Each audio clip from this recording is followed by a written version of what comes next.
Thank you, Chris. And with temperatures this cold, your heating system or your furnace will be working overtime. But what happens if it breaks down? For some homeowners, that was a harsh reality tonight. Monique Blair went along with one Lexington business who's trying to help. She continues our First Alert weather team coverage. Tim with Fayette. Who's having trouble with your heat? Yes, sir.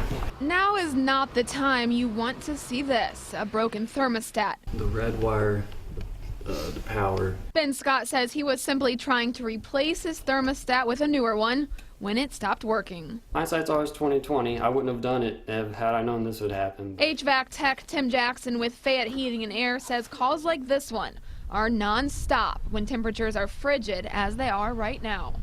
This is where the power comes in, and it should feed across the breaker, and that's where it goes into the air handler itself. It turns out the problem was electrical, and now Ben Scott's breaker has to be replaced. But Jackson says there's really not a whole lot you as a homeowner can do to prevent something like this from happening to you. It's just where they've got more runtime, there's more strain on them, they're up and going more. Same thing with your car, more you drive it, more it's going to tear up. So now while Scott waits for his breaker to be replaced, he will be dealing with these frosty temperatures from indoors. Well, we both have family in town. If it gets too cold, I suppose they wouldn't mind us bunking up for a night or two, but I'm going to try to keep this place as warm as I can. So the big question, what should you do if you think something is wrong with your heating system? Biggest thing would be if it's not working, best thing to do is just turn it off, leave it off, call somebody to come out and check it out. Because if you leave it running, if there's something going on, you can end up doing more damage than's already done.